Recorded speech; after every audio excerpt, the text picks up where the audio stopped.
28 October তারা কি বিশাল সমাবেশ করেছেন, 10-12 লাখ লোক ছিল এখানে, কিন্তু সরকার তো যায়নি। আমরা বলছি এরকম করে, আমরা আন্দোলনে জিতেছি কারণ আমরা বলেছিলাম ভোটে যেও না, মানুষ যায়নি, আমাদের বিজয় হয়েছে, কিন্তু রেজাল্ট কি, সরকার যায়নি। এখন আবার তারা আন্দোলন করছে, আবার একটা 28 অক্টোবরের সামনাসামনি পড়বেন না, আবার কোথাও তো দাঁড়াবেন, দাঁড়িয়ে বলবেন হয় তুই না হলে আমি, হয় এই সরকার না হলে জনগণ, কেউ একজন জিততে হবে। ওই চ্যালেঞ্জ যখন করবেন তখন একই প্রশ্ন আসবে যেটা 28 অক্টোবর এসেছিল। 28 অক্টোবরের এত বড় সমাবেশের পরে কিছু না, অনেকগুলোই টিয়ার গ্যাস, অনেকগুলোই সাউন্ড গ্রেনেড, এবং তারপরে ওই পুরা মাঠ খালি হতে বেশি দেরি হয়নি। আবার আমরা সবাই মিলে লাখো জনতা একসাথে হলাম, আর চতুর্দিক থেকে ওরা মারতে শুরু করলো। মানুষ মারতে তাদের দিতে হবে না, ক্ষমতার জন্য দেশ বেঁচে দিতে পারে, ক্ষমতার জন্য মানুষ হত্যা করা তো কোনো ব্যাপারই নয়, করছে তো তারা। অতএব সেই প্রশ্নের সামনেও পড়বে ইসলামী আন্দোলন।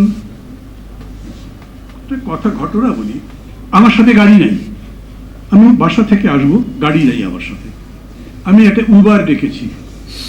যখন উবারে উঠেছি তখন উবার ড্রাইভার দেখে আমাকে সালাম দিল, স্যার কেমন আছেন, কি হলো স্যার, কিছু তো হলো না।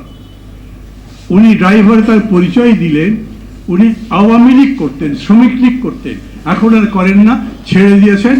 এখন কি করেন? স্যার কিছু করি না, কিছু করতে তো চাইছিলাম, কিন্তু কিছু তো করতে পারছেন না। কি করতে হবে? উনি বলছেন আমি গাড়ি চালাই, যত গাড়ি চালক আছে ঢাকা সব যদি একদিন গাড়ি বন্ধ করে দেয়, সরকার থাকবে নাকি? যদি শ্রমিকরা পথে নামে তাহলে সরকার থাকবে, যদি ছাত্ররা পথে নামে সরকার থাকবে। শ্রমিক, কৃষক, ছাত্র, এবং সবশেষে যখন আমি বললাম যে আমি তো একটা সেমিনারে যাচ্ছি, কার সেমিনার? আমি বললাম চরবিনাই পীর সাহেব হুজুরের সেমিনারে যাচ্ছি। উনি আমাকে বললেন আর তাহলে তো আর কিছু লাগে না, যদি চরমোনাই, বিএনপি, আরো যারা ইসলামী দল আছে আপনারা সব মিলে একদিন নামেন, তাহলে সরকার থাকতে পারবে না। বিশ্বাস করেন? কথা বলছেন না মানে বিশ্বাস নাও করতে পারে না, মাথা নাড়বার দরকার নেই। যখন বলেন সবাই একসাথে লড়াই করতে হবে, আমি সব সময় বলি সবাই একসাথে মানে কি? এই 15 বছর ধরে একসাথে তো হতে পারলাম না, একটা মঞ্চে তো দাঁড়াতে পারলাম না, এক মঞ্চ হবে। এইবার আমি জানি আপনি বলছেন, কিন্তু আর যারা আছে তারা এটা বলবে না। ভাই আমি বলি এই দল, আমার দল, আরো দল, সবাই মিলে এক মঞ্চ, সবাই রাজি হয়েছি।